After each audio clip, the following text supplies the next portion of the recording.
நாளிலும் கர்த்தாவே இந்த வாழ்க்கையில வெளிச்சம் வீசும்படியாக நாங்கள் பிதாவை மைமைப்படுத்தும்படியாக வார்த்தைகள் கர்த்தாவே எங்களுக்குள்ளே கர்த்தாவே எலும்புகளுக்குள்ளே நரம்புகளுக்குள்ளே மூனையும் கர்த்தாவே பிரிக்கத்தக்கதான தெய்வ வார்த்தை எங்களை கர்த்தாவே நீர் சொல்லுகிறதை எங்களுக்கு சொல்லும்படியாக எங்கள் கேட்டு அதை இந்த நாமத்தை பிரசித்தப்படுத்தும்படியாக நாமத்தினாலே கர்த்தாவே நாங்கள் ஆவிக்குரிய வாழ்க்கையை வளரும்படியாக சிந்தனைகள் சமூகத்தில் கொடுக்கிறோம். நல்ல பிதாவே ஆமென். மத்தேயு 5வது அதிகாரம் 14 16 வசனத்தை வாசிப்போம். நீங்கள் உலகத்துக்கு வெளிச்சமாய் இருக்கிறீர்கள். மலையின் மேல் இருக்கிற பட்டணம் மறைந்திருக்க மாட்டாது.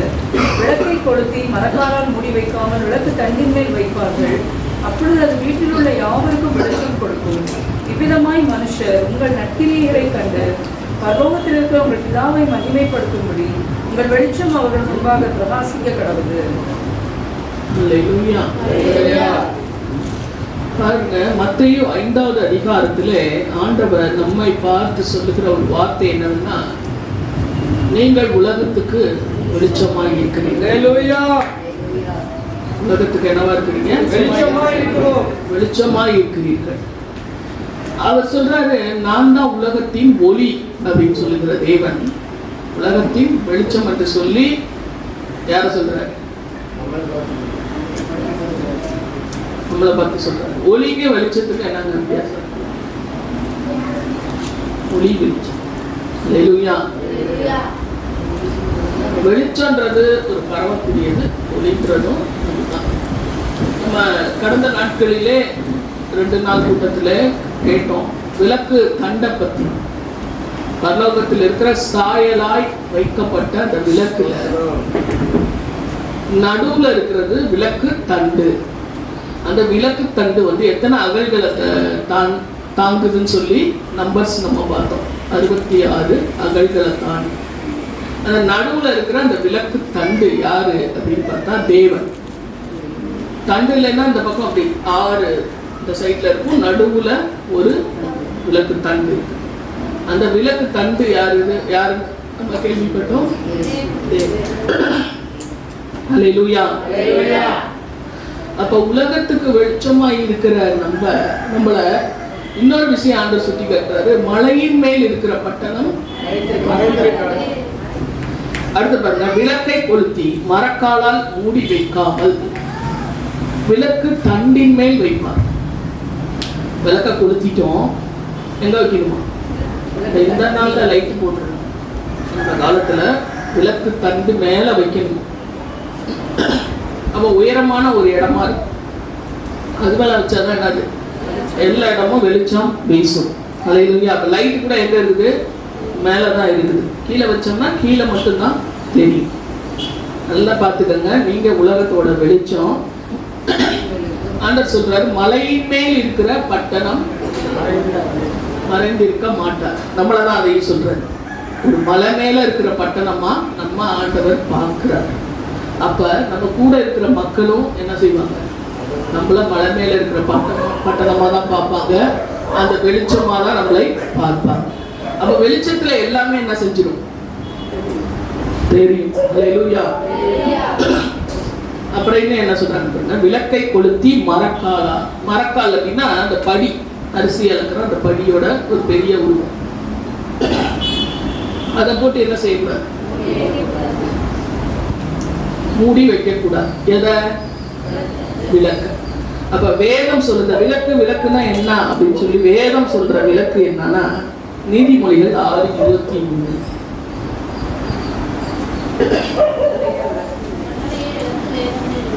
கட்டளையே விளக்கு, வேதமே வெளிச்சம். அல்லேலூயா.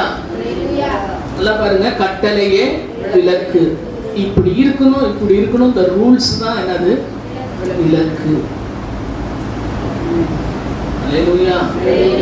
ரூல்ஸ் இல்லாம நான் எப்ப என்ன வேணா பண்ணுவேன், எப்படி வேணா இருப்பேன் அப்படின்றது உங்களுக்கெல்லாம் என்னது சரிவிட்டு வர. அல்லேலூயா. இப்ப கட்டளையே விளக்கு, வேதமே வெளிச்சம். சரிங்களா?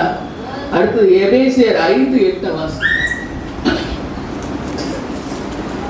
முற்காலத்தில் நீங்கள் அந்தகாரமாய் இருந்தீர்கள், இப்பொழுதோ கர்த்தருக்குள் வெளிச்சமாய் இருக்கிறீர்கள். முன்னாடி அந்தகாரமாய் இருந்தீர்கள் அப்படின்னா இருட்டா இருந்தீங்க. இப்பொழுதோ கர்த்தருக்குள் வெளிச்சமாய் இருக்கிறீர்கள், வெளிச்சத்தின் பிள்ளைகளாய் நடந்து கொள்ளுங்கள். வெளிச்சத்தின் பிள்ளைகளாய், எபேசியர் 5:8. வெளிச்சத்தின் பிள்ளைகளாய் நடந்து கொள்ளுங்கள். நம்ம நடக்கிறோமா? இப்ப இந்த இடத்துல நம்ம வாசித்தோம், விளக்கு தண்டு மேல என்ன செய்யணும்? விளக்க வைக்கணும். அது அநேகருக்கு என்ன செய்யும்? வெளிச்சத்தை கொடுக்கும். அப்படி நம்ம யாருக்கு வெளிச்சம் கொடுத்துருக்கிறோம்? ரட்சிக்கப்பட்ட பிள்ளைகள், ஒளியுடைய ஆண்டவருடைய பிள்ளைகள். எத்தனை பேருக்கு நம்மளுடைய வாழ்க்கை, நம்மளுடைய நடத்தை எத்தனை பேருக்கு பிரயோஜனமாக இருந்திருக்கிறது? உங்களை நீங்களே இந்த கேள்வியை கேட்கணும். இப்ப அந்தகாரம், முதல் அந்தகாரத்திற்குள் இருந்தீர்கள் அப்படின்னா அந்த அந்தகாரத்தின் விஷயங்கள் என்ன அப்படின்னு தெரிஞ்சுட்டோம்னா நம்ம வெளிச்சத்தின் விஷயம் என்ன அப்படின்றது நமக்கு புரியும். அல்லேலூயா. பாருங்க, இந்த 5வது அதிகாரத்துல எபேசியர் 5ல 2வது வசனம், கிறிஸ்து நமக்காக, நல்ல ஒவ்வொரு வார்த்தையும் நீங்க கவனிக்கணும். கிறிஸ்து நமக்காக தம்மை தேவனுக்கு சுகந்த வாசனையான காணிக்கை, ஒரு சாம்பிராணியுடைய புகையை போல, ஒரு ஊதுபத்தியுடைய புகையை போல, இல்லை ஒரு வாசனையோட திரவியத்துடைய புகையை போல என்ன செஞ்சாலும். அதுக்கப்புறம் நீங்க அது எரிஞ்சு முடிஞ்ச பின்பாக அந்த வாசனை வீசிய பின்னாடி அந்த சுகந்த தூப வர்க்கத்தை, அந்த சாம்பிராணியவோ அந்த ஊதுபத்தியோ தேர்ந்தீங்கன்னா கிடைக்குமா? கிடைக்குமா? ஆனா அந்த நறுமணம் என்ன செய்யும்? இருக்கும். அல்லேலூயா. அப்ப ஆண்டவர் எப்படி செஞ்சாரா? இயேசு கிறிஸ்து இந்த உலகத்துல வரும்போது, கிறிஸ்து அப்படின்னா என்னன்னா அபிஷேகம் பண்ணப்பட்டவர். இன்னைக்கு அபிஷேகம் பண்ணப்பட்டவர்களாகிய நம்ம இங்க இருக்கிறோம். அல்லேலூயா. நான் அபிஷேகம் பண்ணிட்டேன், நான் தேவ ஆவியை பெற்றுக்கொண்டேன் அப்படின்னு சொல்லி இருக்கிற நம்ம என்ன வாசனையை வீசுறோம்? சுகந்த வாசனையாக யாருக்கு ஒப்பு கொடுத்தார்? பிதாவுக்கு ஒப்பு கொடுத்தார். நம்ம இன்னைக்கு கிறிஸ்துவுக்கு நம்மை ஒப்பு கொடுக்கிறோமா?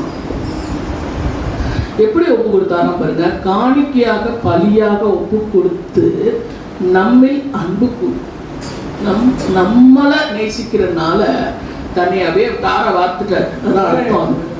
அப்ப நீங்களும்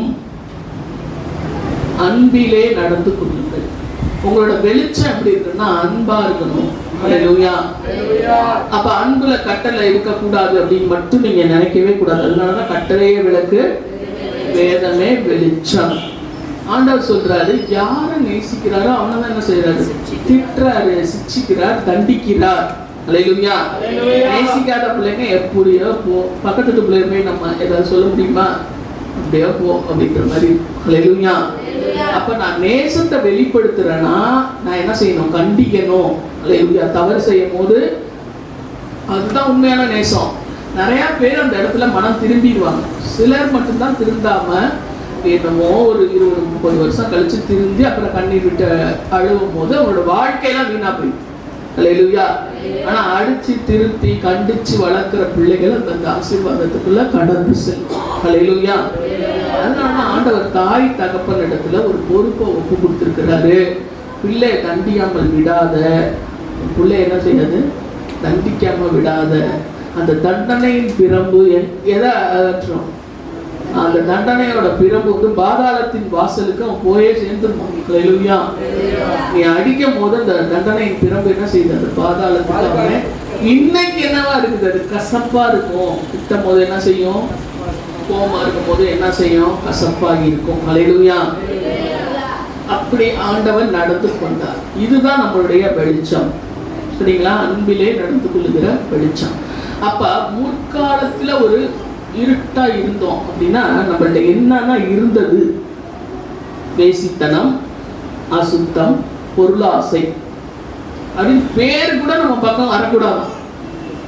இந்த பொருளுக்கு ஆசைப்பட்டாங்க, அந்த பொருளுக்கு ஆசைப்பட்டாங்க, இதை அபகரிச்சாங்க, அதை அபகரிச்சாங்க, அது மேல கண்ணோக்கமா இருந்தாங்க. இதை எப்படி பாக்குறாங்க பாரு, அவங்க பார்த்ததுல இந்த சேரை காணாம போயிருக்கு, இப்படி பார்த்துட்டு போனாங்க.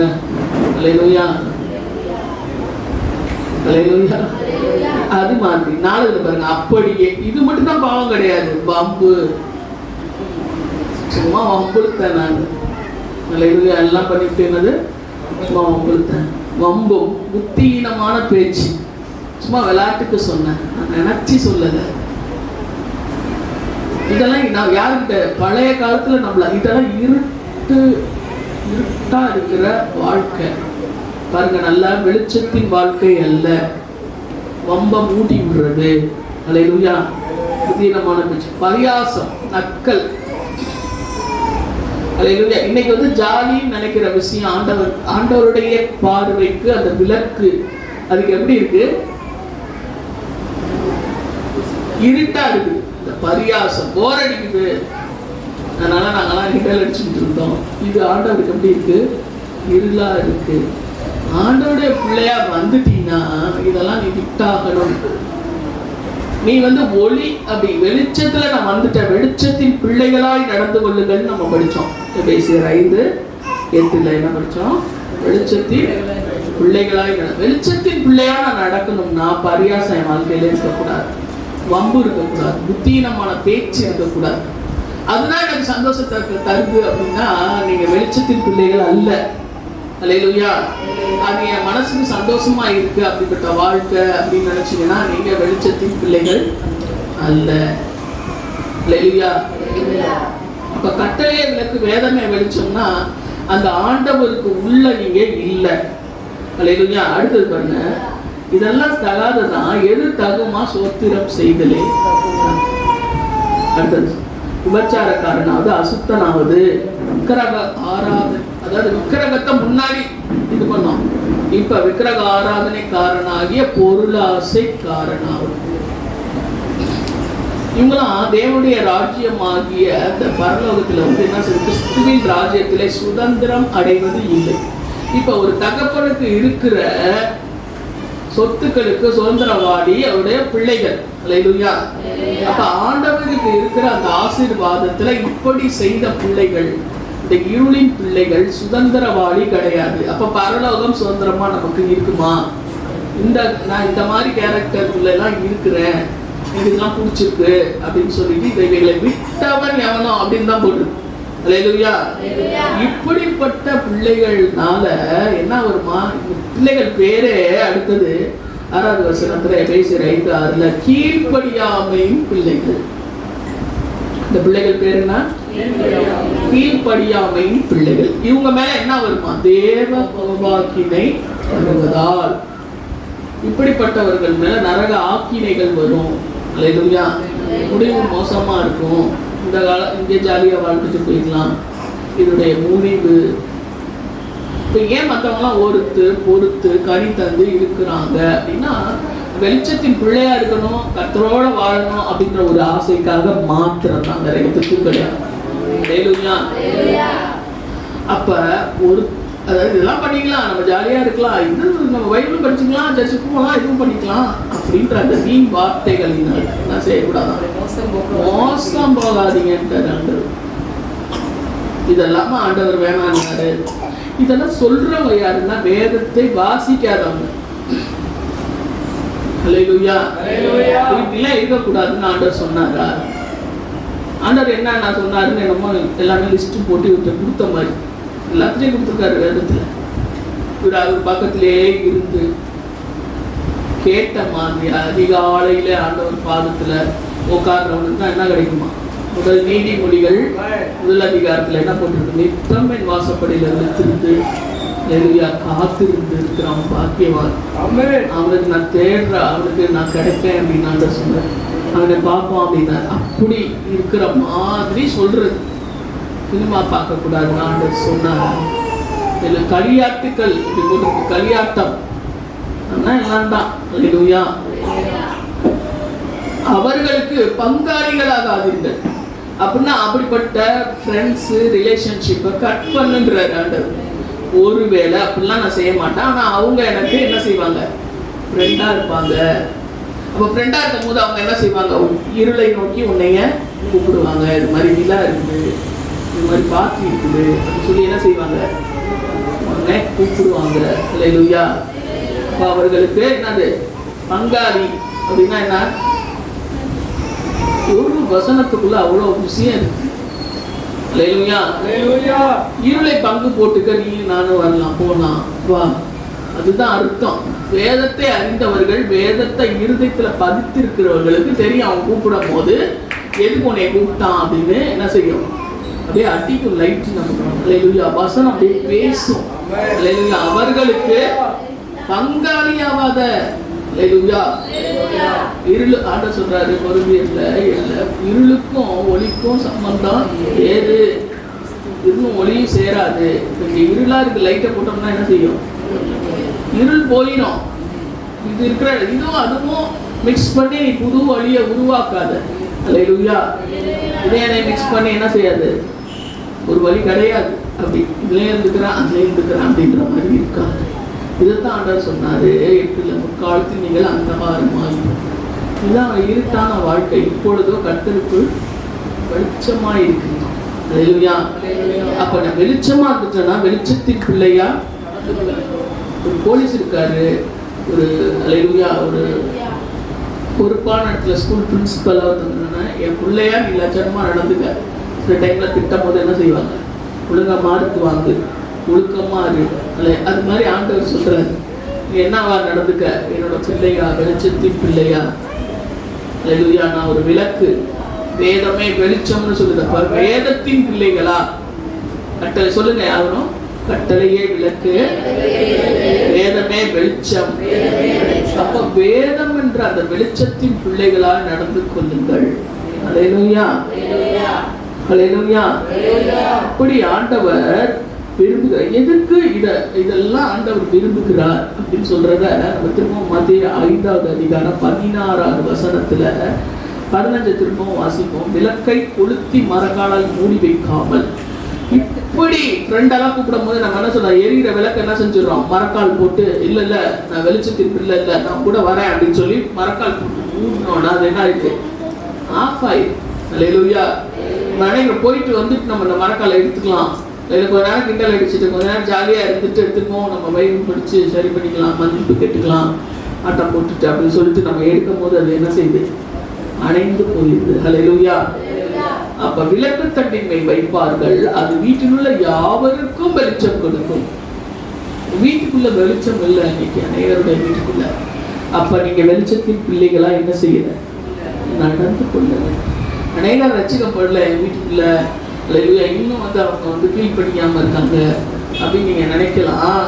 அது தேவனுடைய சித்தம், ரட்சிப்பு கர்த்தருடைய இது ரைட்டு. ஆனால் நமக்கு சான்ஸ் எது கொடுக்குறாரு ஆண்டவர்? வெளிச்சத்தின் பிள்ளைகளாய் நீ விளக்கு வெளிச்சத்தை சரியா கண்டு மேல வச்சு காட்டி யோகினா இதுதான் வேதம். அவங்க வேதத்தை படிக்க மாட்டாங்க. புதிய ஏற்பாட்டுக்கு நடமாடும் நிருபங்கள். நீங்க என்னது? இந்த பவுல் எழுதின ரோமருக்கு எழுதின நிருபம், கொரிந்தியருக்கு எழுதின நிருபம், கலாத்திய, அதெல்லாம் யாரா? நீங்க தான். அதை போய் அவங்க எடுத்து படிப்பாங்களா? ஒரு வீட்டில் ஒரு குடிக்கிறாங்க, ஒருத்தங்க சண்டை போடுறாங்க, ஒருத்தங்க ரசிக்கப்படாம இருக்காங்க, இப்படிப்பட்ட அவங்க போய் வேதத்தை எடுத்து படிப்பாங்களா? படிக்க மாட்டாங்க. நீ தான் நடமாடும் நிருபம். ஆண்டவர் சொல்றாரு உங்களோட. அப்ப அது வீட்டில் உள்ள யாவருக்கும் நீ சரியா கர்த்தருக்குள்ள இருந்தீனா இந்த வெளிச்சம் அவருடைய வாழ்க்கையை சுட்டி காட்டும். சுட்டி காட்ட தேவையில்ல. நீ இப்படி இருக்கிய, நீ இப்படி இருக்கிய அப்படின்னு சொல்ல தேவையில்லை. இதனாலதான் ஆண்டவர் ஒண்ணு கொடுத்திருக்கிறாரு. மனைவிகள் தங்கள் பக்தியுள்ள நடக்கையினாலே கணவரை உபதேசம் அப்படிலாம் பண்ண தேவையில்லை. உபதேசமா நாங்க பண்றோமே. அல்லேலூயா. ஆண்டவர் சொல்றாரு கணவர் என்ன செய்ய பண்றாரு? உபதேசத்தை ஏற்று கீழே எடுத்துட்டு எனக்கு உபதேசம் பண்றியா, என்னோட பெரிய ஆள் அப்படி நினைப்பார். அல்லேலூயா. அப்ப உபதேசம் பண்ணாம நீ சரியா நடந்தீங்கன்னா அடுத்து வாசிங்க. அதை அப்பொழுது அவர்களில் யாராவது திருவசனத்துக்கு கீழ்ப்படியாதவர்களாய் இருந்தால் மற்றவங்க எழுதுறது எழுதுது.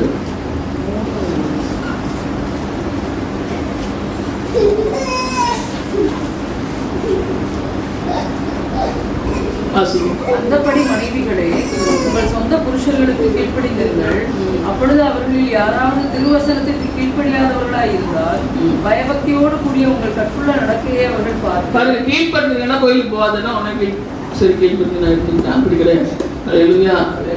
பக்தியுள்ள பயபக்தியோடு கூடிய உங்கள் கற்புள்ள நடக்கையை அவர்கள் பார்த்து போதனையின்றி மனைவிகளின் நடக்கைகளினாலே, இதுதான் வெளிச்சம். அல்லேலூயா. உன்னுடைய நடக்கைகளினாலே முதல் என்ன சொன்னாங்க? அன்பிலே நடந்து கொள்ளுங்கள் என்று சொல்லி எபேசியர் 5:2 வசனத்துல 5ஆம் அதிகாரம் 2வது வசனத்துல பார்த்தோம். அடுத்த வெளிச்சத்தின் பிள்ளைகளாய் நீங்க நடந்து கொள்ளுங்கள் என்று சொல்லி எபேசியர் 5:8 பார்த்தோம். இப்ப நடக்கையினாலே ஆதாயப்படுத்தி கொள்ளப்படுவார்கள். அல்லேலூயா.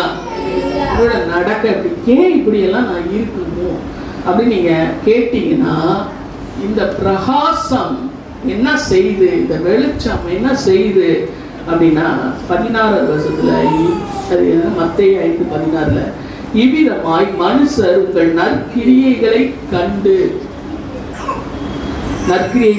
பரலோகத்தில் இருக்கிற உங்கள் பிதாவை மகிமைப்படுத்தும்படி. இதை நம்ம செய்யறதுனால யாரு குளோரிஃபை ஆகிறது? யாரு குளோரிஃபை ஆகிறதுனா பிதா. உங்கள் வெளிச்சம் அவர்கள் முன்பாக பிரகாசிக்க கடவுது. அல்லேலூயா.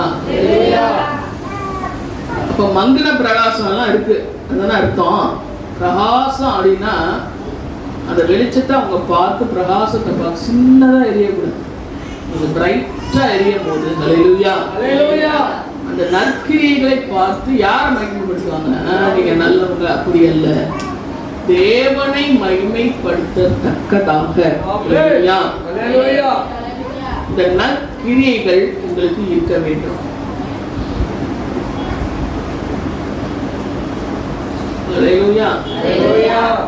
பாருங்க, சங்கீதம் 112:4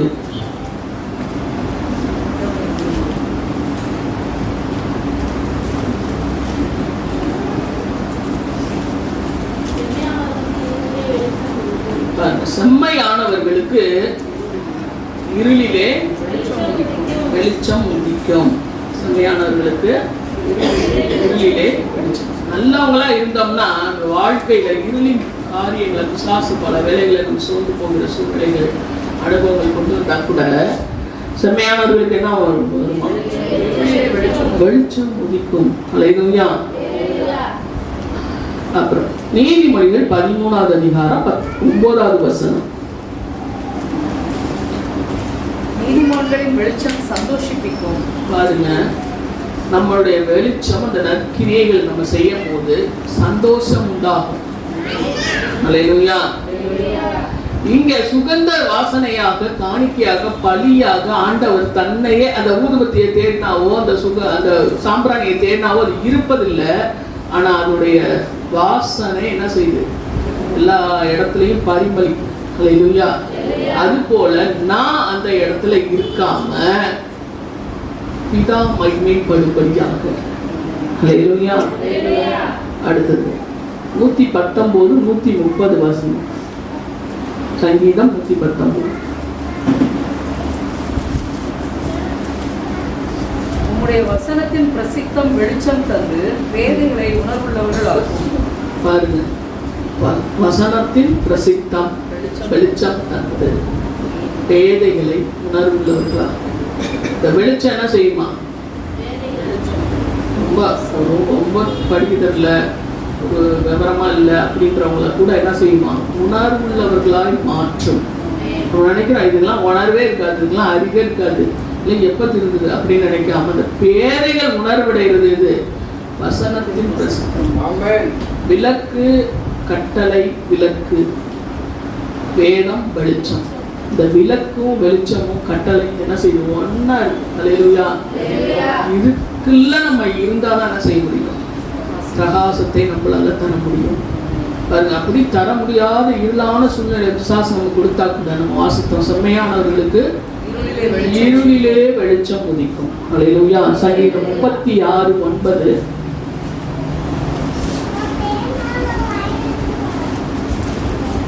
ஜீவ ஊற்று உம்மிடத்தில் இருக்கிறது, உம்முடைய வெளிச்சத்திலே வெளிச்சம் காண்கிறோம். அல்லேலூயா. பாருங்க, ஜீவ ஊற்று. எனக்கு அப்படியே நல்லது செஞ்சு செஞ்சு நான் ரொம்ப டயர்ட் ஆயிட்டேன், ஒன்றும் ஒரு மாற்றமும் இல்லை அப்படின்னா ஜீவ ஊற்று எங்க இருக்கான்? வெளிச்சத்துல இருந்து வெளிச்சம் காண்கிறோம். தானியேல் 2:22 பாருங்க.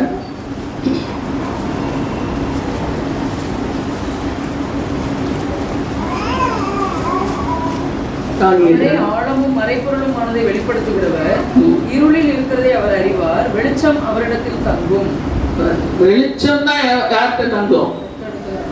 அப்ப நீங்க வெளிச்சமா இருந்தாதான் எங்க இருப்பீங்க? கர்த்தருடைய சமூகத்துல இருப்பீங்க. நான் கர்த்தருடைய பிள்ளை தான், நான் ஸ்நானம் எடுத்தேன், நான் அபிஷேகம் பெற்றேன், இதெல்லாம் நம்ம சொல்லிட்டு கர்த்தர் இடத்துல நீங்க தங்குறதுக்கு என்ன செய்யணும்? வாழ்க்கையில வெளிச்சம் இருக்க வேண்டும். அல்லேலூயா. அப்போஸ்தலர் 12:7 நீங்க எடுக்க வேணாம். பேதுரு சிறைச்சாலையில இருக்கிறாரு, தூதன் வந்தான். அந்த இடம் பார்த்தீங்கன்னா வெளிச்சத்தினால பிரகாசமா ஆச்சு. அல்லேலூயா.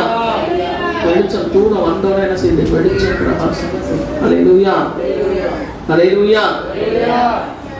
பாருங்க, ஏசாயா 58:8 8-10 வரைக்கும் வாசிக்கும். ஏசாயா 58:8. அப்பொழுது விடியற்கால வெளுப்பை போல உன் வெளிச்சம் எழும்பி, உன் சுகவாழ்வு சீக்கிரத்தில் துளிர்த்து, உன் நீதி உனக்கு முன்னாலே செல்லும். பாருங்க, விடியற்கால வெளுப்பை போல உன் வெளிச்சம் எழும்பி. அப்ப என்ன செய்யணும் அப்படின்னு பாத்தீங்கன்னா, மேல 7வது வசனத்தை பாருங்க. பசி உள்ளவனுக்கு உன் ஆகாரத்தை பகிர்ந்து கொடுக்குறது. நானே தின்னு தின்னு தின்னு தின்னு என்ன செய்யக்கூடாது? அல்லேலூயா. பசி உள்ளவனுக்கு உன் ஆகாரத்தை என்ன செய்யணும்? பகிர்ந்து கொடுக்கிறது. உன் ஆகாரத்தை நீ பிரியாணி வாங்கி சாப்பிடுற மாதிரி, அல்லேலூயா, உன் ஆகாரத்தை பகிர்ந்து கொடுக்கிறது. துரத்துண்ட சிறுமையானவனை வீட்டிலே சேர்த்துக் கொள்ளும். வஸ்திரம் இல்லாதவனை கண்டால் அவனுக்கு வஸ்திரம் கொடுக்கிறது. அதுக்கு முன்னாடி 6வது வசனத்துல அக்கிரமத்தின் கட்டுகளை அவிழ்க்கிறது. அக்கிரமம் தான் நடந்துட்டு போகுது அப்படின்னு இருக்கக்கூடாது. வீட்டுக்குள்ள சின்ன பிள்ளைங்களேருந்து தொடங்கி பெரியவங்க வரைக்கும். அல்லேலூயா. முகத்தடியின் பிணையல்களை விழுக்கிறது.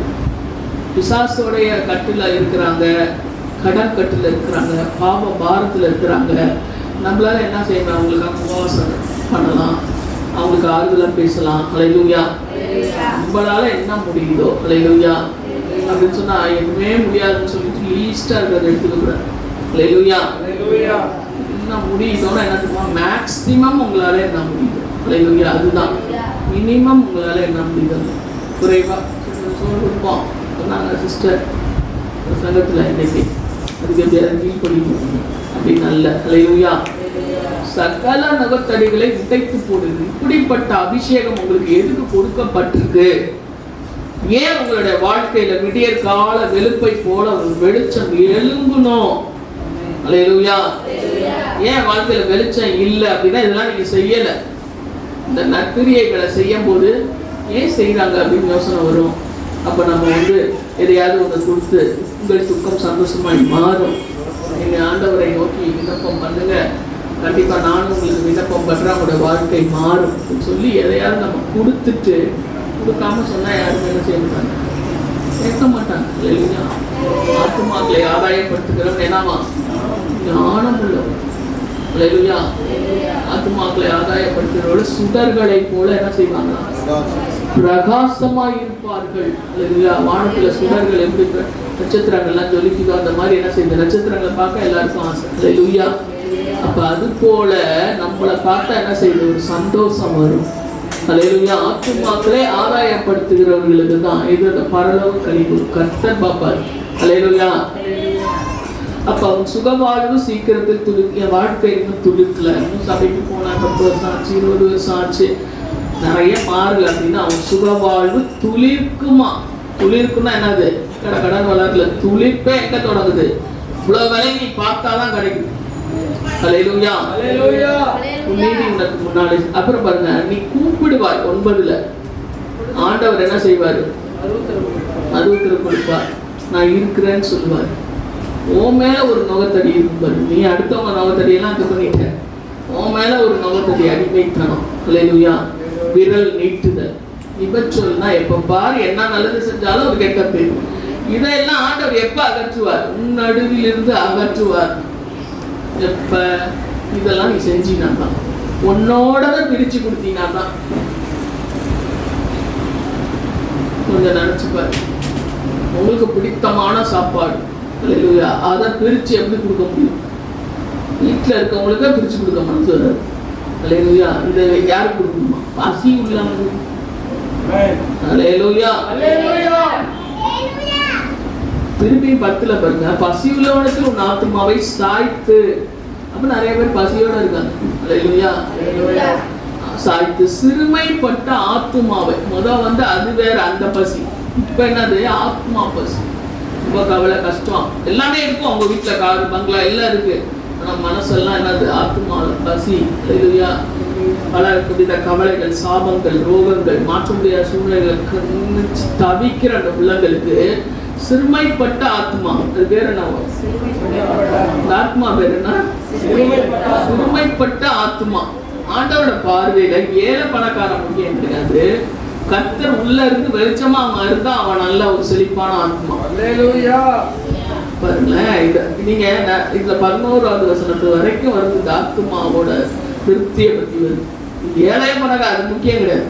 லாசர் பார்த்தீங்கன்னா என்ன செஞ்சான்? அந்த சின்ன சின்ன காரியங்கள் கிடைக்குமா அப்படின்னு சொல்லி அந்த அவன் வீட்டில இருந்து வர்ற ஏதாவது ஒரு வேஸ்டேஜ் நமக்கு சாப்பாடு கொடுக்கணும் அப்படின்னு சொல்லி பார்த்தான்.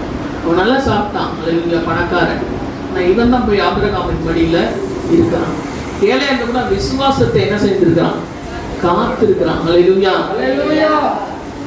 அப்ப சிறுமைப்பட்ட ஆத்மாவை திருப்தியாக்கினால் அப்பொழுது இருளில் உன் வெளிச்சம்.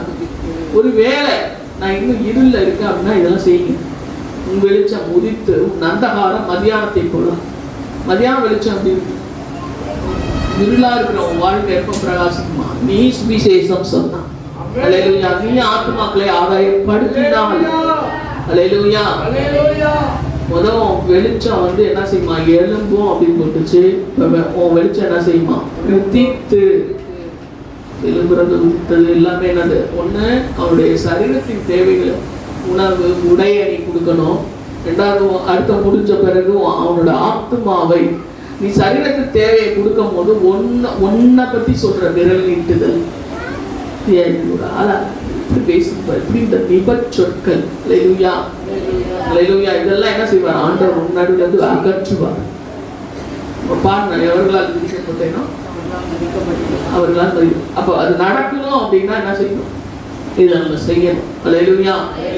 அடுத்தது 10வது வசனத்தின்படி ஆத்மாவை திருப்தியாக்கினால் என்ன ஆகுமா? அந்தகாரம் மதியானத்தை போலாம். அதுக்கப்புறம் தான் நம்ம அடிக்கடி இந்த வசனத்தை கேட்டிருப்போம். 58:11 நித்தமும் உன்னை நடத்தி. நிறைய பேர் வீட்டுல இந்த வசனம் இருக்கும். டெய்லி உன்னை நடத்துவார். எப்ப இதெல்லாம் நீ பண்ணினாதான் டெய்லி நடத்துவார். சும்மா கர்த்தரை நடத்துவார். என்னை விட்டு விலகுவதில்லை, என்னை கைவிடுவதில்லை. எந்த ஒரு வெளிச்சமுமே இல்லாம உன்னை எப்படி கைவிடுவாரு? கைவிட மாட்டாரு. உன்னை விட்டு விலக மாட்டாரு. இருள் இருக்கிற இடத்துல ஆண்டவர் இருப்பாரு. என்னமா நம்பிக்கிட்டு இருக்காங்க. வேதம் விளக்கமா ஆண்டவர் பரிசுத்தாவை ஏமாந்து போக நமக்கா அப்படியே பிடித்தமான காரியங்களையா வேதத்துல சூஸ் பண்ணிக்க கூடாது. அவர் கொடுக்குற எல்லாமே ஒருத்தரை பிடிக்குது. அல்லேலூயா. கர்த்தரை பிடிக்குதுன்னா கர்த்தருடைய அன்பு, ஆதரவு, உதவி, விடுதலை இது மட்டும்தான் பிடிக்கும். ஆண்டவர் திட்டுறது அல்லேலூயா திட்டுறது இல்ல. அவருக்கு முக்காவது திட்டுறது இல்லைங்க. அப்படி செஞ்சுன்னா நடந்துடும். இதுதான் சொல்றேன். அல்லேலூயா. எப்படாவது நான் உடனே இருக்கிறேன்னு ஆண்டவர் சொல்றேன். நீ போட்டு ஒருத்தங்களை அடி அடிச்சிருப்ப எப்படி உன் கூட இருப்பாரு? சொல்ல போது ஆண்டவரே சொல்லியிருக்கிறீங்க, கூட இருப்பீங்க. இது தவிர ஆறுகளை கடக்கும் போது தண்ணி நீ தான் தீயா உங்களுக்கு மாறி அடிச்சு போட்டிருப்பார். எப்படி உன் கூட இருப்பார் ஆண்டவர்? இப்படி பொய்ய நம்ப கூடாது. சத்தியத்தை அறிவீர்கள், சத்தியம் உங்களை சரியா அறிஞ்சீங்கன்னா அந்த சத்தியம் உங்களை நான் விடுதலை ஆக்கியிருக்கும். ஏன் இன்னைக்கு என் வாழ்க்கையில விடுதலை இல்லை? காலையில நினைச்சு கிழிச்சு குளிச்சு கிழிச்சு பணியில எல்லாம் வரேன். ஏன் விடுதலை இல்லை? அல்லேலூயா. செய்ய வேண்டியது செய்யல. அல்லேலூயா. கர்த்தர் உன்னை நித்தமும் நடத்தி மகாவறட்சியான காலங்களில் உன் ஆத்துமாவை திருப்தியாக்கி. என்னன்னாங்க எல்லாமே மாறி போன சூழ்நிலையில நம்ம ஆத்மா நொறுங்கி போயிருக்கிற நேரத்தில் திருப்தியாக்குவார். அல்லேலூயா. திருப்தியாக்கி உன் எலும்புகளை நிலமுள்ளதாக்குவார். எலும்புக்குள்ள பாருங்க அந்த மஜ்ஜை அந்த நிலம். அது இல்லைன்னா என்னது, கணக்கு முறக்கம் கால் வலி வருது, ஆமா, நொடுக்குங்குது, வலிக்குது, சத்து இல்லை, கால்சியம் இல்லை, அது இல்லை, இது இல்லை. பாருங்க, இது எங்கெல்லாம் வருது? எலும்புகளை நினம் உள்ளதாக்குவார். நல்ல சாப்பாடு கிடைக்கும். அல்லேலூயா. அப்ப இது மாதிரி தான் அப்படி கிடைக்குமா? அப்படி வந்து அப்படி கிடைக்கும். அல்லேலூயா. நீ நீர்ப்பாய்ச்சலான, இது வேற, நீர்ப்பாய்ச்சலான தோட்டத்தை போலவும் வற்றாத நீரூற்றை போலவும் இருப்பாய். இந்த சின்னதா ஒரு கொடுப்பாங்க பாக்கெட் கடை, அதுல அவ்வளவுதான் எழுத முடியும். ஏன்னா கேலண்டர் போட்டு இவ்வளவும் எழுத முடியும். மேலிருந்து தொடங்கி அல்லேலூயா. நீர்ப்பாய்ச்சலான தோட்டத்தை போலவும் வற்றாத நீரூற்றை போலவும் இருப்பாய். நீங்க போய் கண்ணாடியில் அவங்கள போய் பார்த்து சொல்லுங்க, இவ்வளவு பண்ணிட்டு நீ நீர்ப்பாய்ச்சலான தோட்டத்தை போல இருக்கணும். இதெல்லாம் மேல இருக்கிறதெல்லாம் நான் பண்ணிட்டேன்னா கண்டிப்பா என்ன செய்வார்? கர்த்தருடைய நீர்ப்பாய்ச்சலான தோட்டத்தை போல வற்றாத நீரூற்றை போல. இன்னும் ஆசீர்வாதம் பாருங்க. 5 தாலந்து கொடுத்தாரு, 2 தாலந்து கொடுத்தாரு, 1 தாலந்து கொடுத்தாரு. இந்த கதை உங்களுக்கு பாதி பேருக்கு தெரியும், பாதி பேருக்கு தெரியலன்னு சொல்லுங்க. இந்த 5 தாலந்து கொடுத்து ஒருத்தன்ட்ட வேலை பாரு அப்படின்னா அவன் ஒரு 10 தாலந்து ஆக்கிட்டான். 2 தாலந்தை கொடுத்து ஒருத்தன் வேலை பாருன்னா அவன் 4 தாலந்து ஆக்கிட்டான். 1 தாலந்து கொடுத்தவன் என்ன பண்ணான்? சுச்சோ அப்படின்னு சொல்லிட்டு புதைச்சி வச்சுட்டான். வந்து சொல்றான், நீ விதைக்காத இடத்துல இருப்ப. அல்லேலூயா. அதுதான் நம்ம ஆண்டவர். விதைக்காத இடத்துல என்ன செய்வாரு? அறுப்பார். அல்லேலூயா. அதிசயத்தின் தேவன். அவங்களாம் நான் என்ன பண்ணிட்டேன்? விழிச்சு வச்சுட்டேன் அப்படின்னு சொன்னா, இந்த காசை எடுத்து யாருக்கு கொடுங்கண்ணா? உள்ளவனுக்கு கொடுங்கன்னு சொல்லி 5 தாலந்து உள்ளவனுக்கு இந்த காசை எடுத்து அவன் தான் பெருக்குகிறவன். அல்லேலூயா. அதனால ஆண்டவர் ஏற்கனவே நீ வந்து இப்படி எல்லாம் செய்யும் போது உனக்கு ஏற்கனவே ஆசீர்வாதம் இருக்கும். இன்னும் ஆண்டவர் நீர்ப்பாய்ச்சலான தோட்டம் போல உன்னை ஆக்கி விட்டுருவான். அல்லேலூயா. கனி தந்துட்டு இருந்த உன்னை என் தோட்டம் போல ஆக்குனாரு. எது தெரியுமா? நீ இந்த கேரக்டர்ல இருக்கிற, நேயருக்கு உணவுகளை பகிர்ந்து கொடுக்குற, போய் ஏற்ற நேரத்துல ஒருத்தவங்க நொந்து போயிருக்காங்க, நான் தூங்குற நேரம் எனக்கே நீ தான் லீவ் பண்ணாங்க அப்படின்னாம ஒரு ஏவுதல் இருக்குது. அவங்கள போய் பாப்போம் அப்படின்னு சொல்லி அதை சரி சரி இப்போ என்ன அப்படி இப்படின்னு நம்மளுக்கே சமாளிச்சு படுத்து தூங்கிக்குது. ஊழியம்மா அப்பா 5 மணிக்கு போகலாமா, 6 மணிக்கு அவங்கள அனுப்பிடுவோம், அப்படி இப்படி இப்படி ஓட்டி விடும். அல்லேலூயா. இப்படியெல்லாம் செய்யறவங்களுக்கு என்னது? இந்த ஆசீர்வாதம் இருக்கு. தோட்டத்தை போல ஆகணும். நான் எப்ப யாரு வந்தாலும் என்ன செய்யுது? அந்த ஆசீர்வாதத்தை பெறத்தக்கதாக ஆண்டவர் அப்படி செய்தார். அல்லேலூயா. யோவான் 11:10 வாசிங்க. லூக்கா 1:70. லூக்கா 1:70.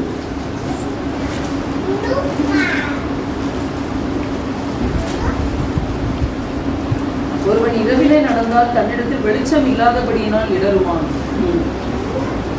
இரவிலே நடந்தால் தன்னிடத்தில் வெளிச்சம் இல்லாதனால இடறுவான். இதே உனக்குள்ள வார்த்தை இருந்துச்சுன்னா செம்மையானவர்களுக்கு என்ன செய்யலாம்? வெளிச்சம் முடிக்கும். அடுத்தது, அந்தகாரத்திலும் மரண உட்கார்ந்தவர்களுக்கு வெளிச்சம் தரும். அந்தகாரத்திலும் மரண இருளில் இருக்கிறவர்களுக்கு வெளிச்சம் தர என்ன விழிச்சிச்சு? நீதியின் சூரியனாகி ஆண்டவர் உதித்தார். அதுதான். அல்லேலூயா. ஆண்டவர் என்ன செய்தார்? மத்தேயு 4:15 அது இருளில் இருக்கிற ஜனங்கள் பெரிய வெளிச்சத்தை, இயேசு பிறந்தப்ப என்ன சொன்னாங்க? இருளில் இருக்கிற ஜனங்கள் என்ன செய்தாங்க? அது ஏசாயா 9:2 ஏற்கனவே எழுதப்பட்டுச்சு, நிறைவேறினது. மத்தேயு 4:15 அதை மட்டும் வாசிங்க. மத்தேயு 4.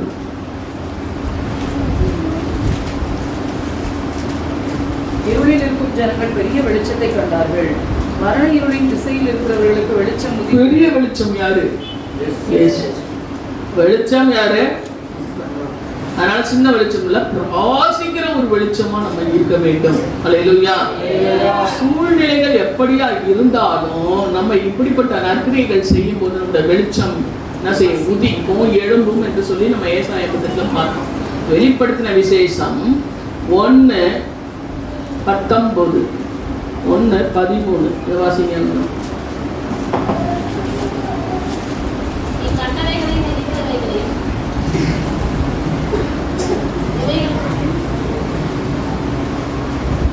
வாசிங்க.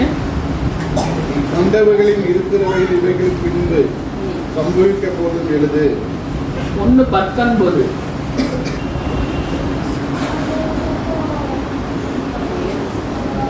7 குத்து மத்தியிலே 7 குத்து விளக்குகளை நிலையங்கி தரித்து அதுக்கு அடுத்தது 20 வாசம். வலது கரத்தில் நீ கண்ட 7 நட்சத்திரங்களின் ரகசியம், 7 பொன் குத்து விளக்குகளின் ரகசியத்தை எழுது. 7 நட்சத்திரங்கள், 7 குத்து விளக்குகள். அல்லேலூயா. அதை பார்த்தீங்கன்னா திரும்பவும் இதை நீங்க விளக்கமா பார்க்கணும்னா 13:1-13 7 குத்து விளக்குகளின் மத்தியிலே நிலையங்கி தரித்து மார்மருகே பொற்கச்சை கட்டி கொண்டிருந்த மனுஷன். அல்லேலூயா. நீங்க தொடர்ந்து வாசிச்சீங்கன்னா அவர் கையில 7 நட்சத்திரம் இருந்துச்சு. அல்லேலூயா. 7 குத்து விளக்குகள் மத்தியில இருக்காரு. இப்ப அதோட ரகசியம் 20 என்னன்னா அந்த 7 நட்சத்திரங்களும் 7 சபையின் தூதர்கள். அல்லேலூயா. அந்த 7 குத்து விளக்குகளும் 7 சபைகள். அல்லேலூயா. இந்த குத்து விளக்குகள் அல்லேலூயா இதுக்கு நடுவுல மத்தியில குத்து விளக்கின் தண்டு யாருதான்? அவர்தான். இது நடுவுல உலாவுகிற தேவன். அல்லேலூயா. நம்ம அப்படி பிரகாசத்துல இருந்தோம்னா சபைகளுக்குள்ள ஆண்டவருக்குள்ள உலாவுகிற தேவனாய் இருக்கிறார். அதுக்கு என்ன செய்யுது? எல்லாரும் பிரைட்டா இருந்தாதான், எல்லாரும் பிரகாசமா இருந்தாதான், வெளிச்சத்தின் பிள்ளைகளா இருந்தாதான் யாரே வருவாரு? ஆண்டவரே வருவார். அல்லேலூயா. ஏன் இதெல்லாம் சொல்லப்படுது அப்படின்னா பாருங்க, வெளிப்படுத்தின விசேஷம் 21-23 கர்த்தருடைய நகரத்துல 21-23 கடைசி வசனத்தை அதான் 23 வாசிங்க. நகரத்துக்கு வெளிச்சம் கொடுக்க சூரியன் சந்திரன் அதுக்கு வேண்டுவதில்லையா? கர்த்தருடைய நகரத்துக்கு ஏதா தேவனுடைய மகிமை பிரகாசித்தது. ஆட்டுக்குட்டியானவரே தேவனுடைய மகிமை அதை பிரகாசிப்பித்தது. அப்படின்னா கர்த்தருக்கு மகிமையை சேர்க்கிறவங்க யாரு?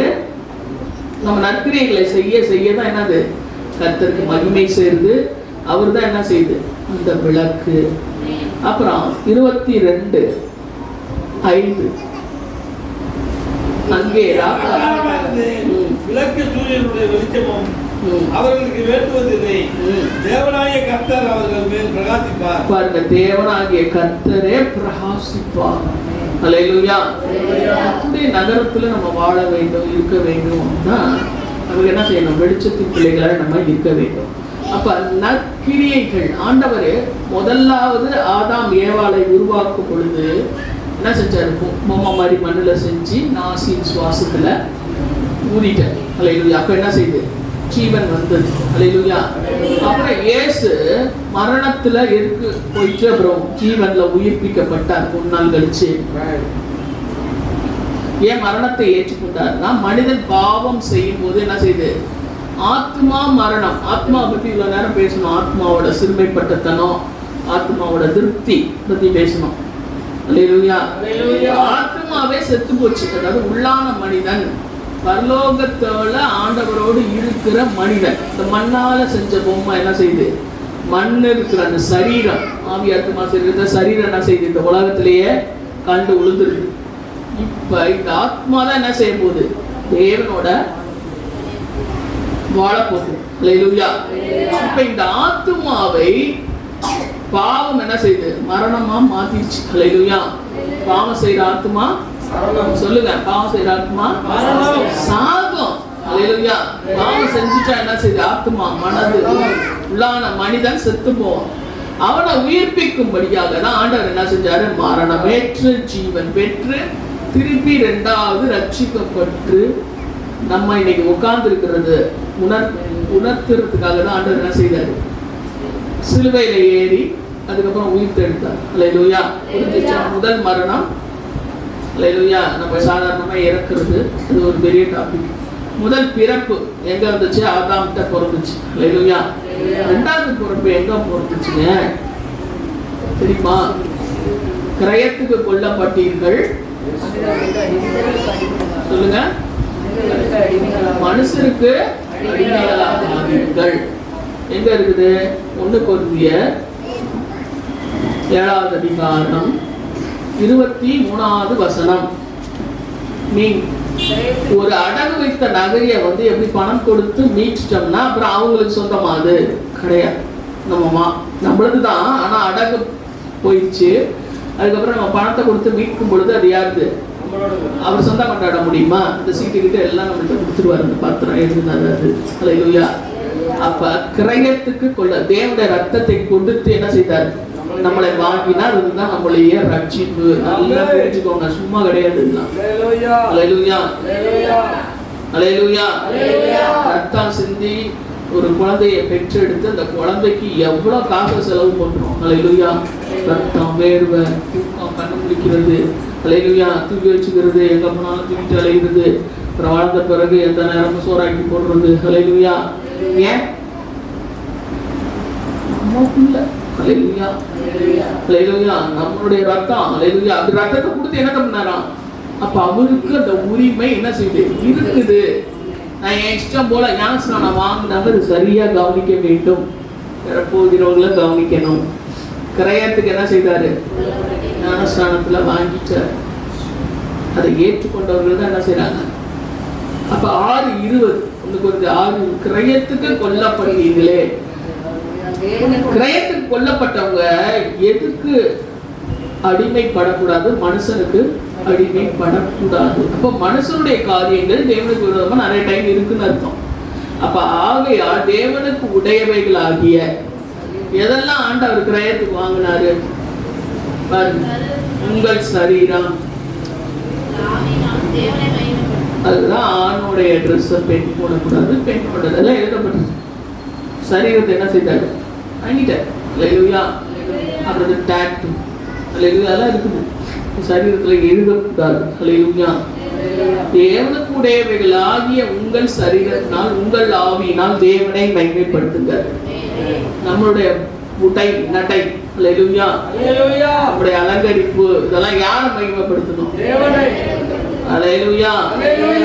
தேவனை மகிமைப்படுத்த வேண்டும். நம்முடைய பிரஸ்தாபங்களை காட்டு. இதெல்லாம் ரட்சிக்கப்பட்டவங்க சொல்லிட்டு, அல்லேலூயா, மீட்கப்பட்டவங்களுக்கு சொல்லிட்டு இப்படி ஆண்டவர் விரும்புகிறார்.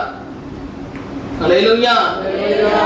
நான் என்ன பேசணும், என்ன சொல்லணும், என்ன நினைக்கணும் பாடுறோம்ல. எப்படி நான் ஜெபிக்க வேண்டும், எதுக்காக ஜெபிக்க வேண்டும், அது மட்டும் இல்ல, எங்கு நான் செல்ல வேண்டும், என்ன சொல்ல வேண்டும், என்ன சொல்ல வேண்டும், இதெல்லாம் வசனமா பாடிட்டாரு. எங்க வசனத்தை எடுத்து எந்த ஆளுல வாசிக்கிறது பாடி என்ன செய்தாரு? வச்சிருக்கிறார். அல்லேலூயா. இதெல்லாம் யாரோட சொந்தமா? இப்படி உங்களுக்கு உடையவைகளாகிய ஒரு ஸ்கூட்டியை இன்னொருத்தங்க எடுத்து ஓட்டிக்க முடியுமா? உங்க அனுமதி இல்லாம? அல்லேலூயா. கிளம்புறது என்ன கேட்டியா அது இதுன்னு சொல்லி என்ன செய்வாங்க? ஒரு வண்டியை சாவியை கொடுக்க மாட்டாங்க. இப்படி ஓட்டு அப்படி ஓட்டு, அது அதெல்லாம் ஓரமா நிறுத்த, அந்த இடத்துல நிறுத்தக்கூடாது. நீ இந்த வெயில்ல நிறுத்திடாத, கலர் போயிடும், லைட்டு போயிடும், அது போயிடும். அல்லேலூயா. அப்ப தேவனுக்கு உடையவர்களாகிய உங்கள் சரீரம், உங்கள் ஆவி, உங்க ஆவி என்ன சிந்திக்கணும்னு ஆண்டவருக்கு இருக்கு. ஆவி கரப்பட்டு போகக்கூடாது. பலரை நினைச்சு மன காயங்கள், மன அச்சுறுத்தல்கள், எரிச்சல்கள், கோபங்கள், அடுத்தவங்களை தீய எண்ணங்கள், இதெல்லாம் உங்க ஆவி என்ன செய்யணும்? ஆவி ஆத்மா எங்க போகும்போது? பரலோகத்துக்கு போகும்போது. ஏன் இவ்வளவு சேஃப்டியா பாதுகாக்கிறாரு? ஏன் வெளிச்சம் கொடுக்கணும்னு நினைக்கிறாரு? இதெல்லாம் ஏத்துனாதான். ஒரு வைர சுரங்கத்துல, தங்க சுரங்கத்துல தங்கத்தை எடுக்கிறோம், வைரத்தை எடுக்கிறோம், எடுத்து என்ன பண்றாங்க? சுத்திகரிக்கிறாங்க. அது மாதிரிதான் ஆண்டவர் ரட்சிக்கப்பட வச்சு சுத்திகரிக்கிறார். அந்த வேத வார்த்தைகளை செஞ்சு அதுக்கப்புறம் என்னத்தை எங்க எடுத்துட்டு போறாரு? ஒரு ஜொலிக்கும் நகையான பிறகு எங்க கொண்டு போறாரு? பரலோகத்துக்கு கொண்டு போகிறார். அங்க அலங்கரிக்கப்பட்டது, சுத்தமானது, தீட்டு இல்லாதது தான். அதெல்லாம் நீங்க வெளிப்படையில தீட்டு இல்ல, எதுவுமே அங்க போக முடியாது. நீங்க இத்தனை விஷயத்துல நான் தீட்டுப்பட்டிருக்கேன். ஒரு அழுக்கு, ஒரு சேரு, ஒரு சகதி, அதில் கால வைக்க மாட்டோம். நம்மளோட வாழ்க்கை ஆண்டவர் முன்னாடி எப்படி இருக்கு? ஒரு வேளை சிந்தித்து பாருங்க. அல்லேலூயா. உருவாக்குன நம்ம எதுக்காக உருவாக்குனார்? முடிச்சுருவோம். தீத்து 3:14. தீத்து 3:14.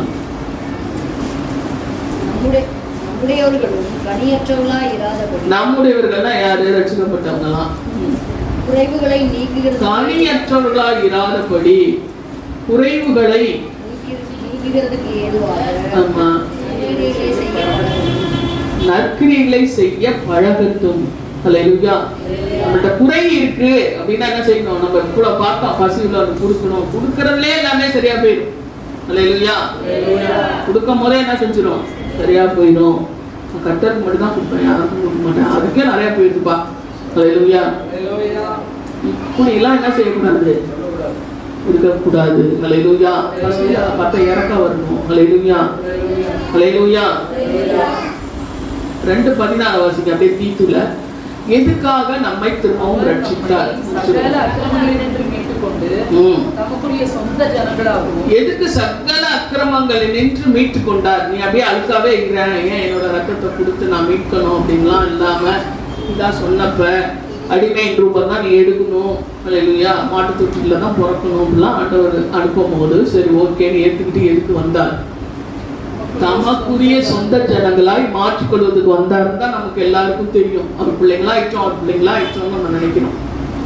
ஆனா என்னத்துக்கு வந்தாராம்? சொந்த ஜனங்களாகவும் கமா போட்டு நெக்ஸ்ட் கொண்டு வர்றாரு. நற்கிரியைகளை செய்ய பக்தி வைராக்கியமா செய்யணும். வேலையை பார்த்தா ஒரு உற்சாகமா எடுத்துட்டு ஓடணும். ஹல்லேலூயா. ஹல்லேலூயா. முடிச்சு கொடுக்க சொன்னா உற்சாகமா கொடுக்கணும். ஹல்லேலூயா. நம்மை சுத்திகரிக்கும்படி. இதனால நம்ம என்ன ஆகணும்? சுத்தமாகணும். யாரும் எழுந்திருக்கும். ஹல்லேலூயா.